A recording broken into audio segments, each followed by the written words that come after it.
Hey guys, ECRG here, back with another episode. Today I've got a great episode for you. One that I feel like isn't really talked about enough, but a lot of people have been putting on the bottom of their resumes when I'm reviewing them is, references available upon request. And it finally occurred to me that I should make an episode on how to best select your references. So these are my tips, these are my criteria, and I've got 3 of them here for you today on how to best select your references for the best outcome. Now, references are usually called or checked at the end of the interview process. They're not checked in the beginning usually. So this is after they're preparing to offer you the job. They probably already offered you the job, but it's contingent on a reference check, just to make sure the things you've said, the experience you have, checks out. So what I like to do basically is, I have a few criteria here, and we'll go through them. So basically, you want to keep in mind that this is at the end of the application process, the end of the interview. The interviewing is already done and all that stuff. So this happens at the end. So first, what they're going to ask for is about 2 to 3 references that they can contact via email or phone, and they're going to ask them a few questions. Now, I'll make another episode on what those questions typically are that they ask, but they're basic questions. There's a few things that they cannot ask, like your salary and things like that. But there are a few base questions. They basically just are asking the person, in what capacity did you work with them or for them? How are you as an employee? Would they hire you again? Et cetera, et cetera. But that'll be a different topic. But my first criteria for selecting references is, and this may sound simple and kind of dumb, but you want to hire people that are going to give you a good reference, a really good reference. You don't want to tell people that you put them down as references if they're going to give you a bad reference. And this is a mistake that a lot of people actually make, where the upcoming employer wants some references, so they just put down some people. And they don't really stop to think that, okay, I need to actually put someone down as a reference who can give me a good reference, or you can tell what to say about you in the reference conversation that they have with the hiring manager. So that's number 1. You want to make sure that they can give you a good reference. And although it sounds simple, it is cost people jobs. So you want to make sure it's actually done. The second thing that I like to keep in mind when selecting references is you want to put down people that can offer different sides of how you worked.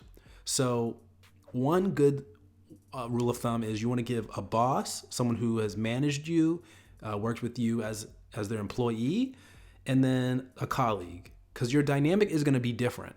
Someone who's on the same level as you versus someone who is technically over you and that you report to.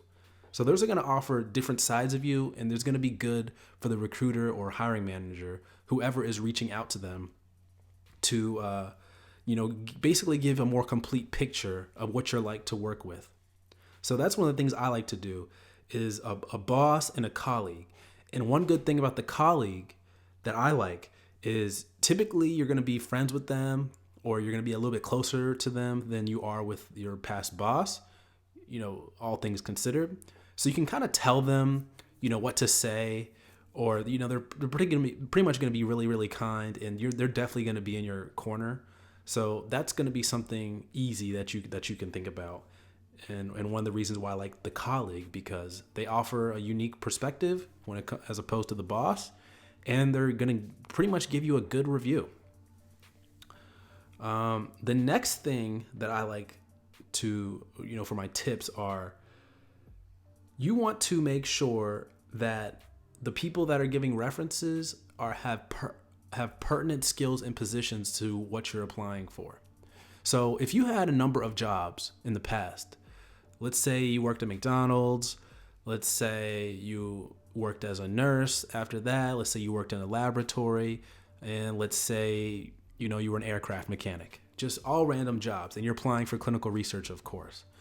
So naturally, you'd want to select people that you worked with while you were a nurse, and maybe that worked with you while you were working in a laboratory doing research, because those are most pertinent. Now, even though people you worked with at McDonald's and the people you worked with on the airplane, those are, those are perfectly fine references also, if the other ones weren't there. But the fact that the other two are science-based and kind of related / correlated to clinical research definitely helps out, and I think would definitely give the employer or whoever's doing the reference check a vote of confidence that your skills are what they say they are.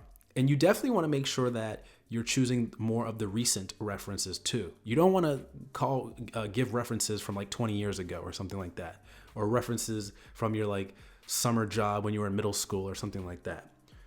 You definitely want to err on the side of more recent and definitely more pertinent if possible. Like I said, if you're trying to get into clinical research, definitely any of the science positions you've had in the past are great and work great as references. So those are my 3 tips for selecting references that I like to kind of use. And after a few years in the job market, you may end up using the same references over and over again. And that's fine. If the people are willing to give you good references, and clearly if you get the job, they're giving you good references. That's something to think about. So I think people tend to use the same references over and over because they're comfortable referring you. So why wouldn't you?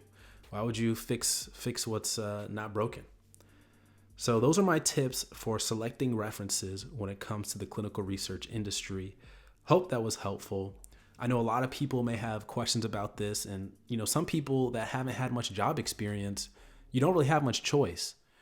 And that makes sense. But if after you're a few years, maybe you've had a couple jobs in the industry, it should be a little bit easier to select your references. And then eventually, 5-10 years in the industry, you're basically just going to be using your friends for references because you're going to have built up such a network and have worked in the industry so long. You're basically just going to be using your friends for references. Bosses, colleagues, after you've moved on from job to job, they're going to become your friends, colleagues, and connections. So it'll be kind of like you scratch my back, I'll scratch yours. You may even end up as a reference for them. Especially once you get to a manager level, it can be very, very cool to list one of your former employees as a reference so they can comment on how you were as a manager and vice versa. So those are my tips, guys. As always, if you're interested in getting your resume reviewed, eliteclinicalgroup@gmail.com for any inquiries you may have. Interview prep, same email address, guys. Take care.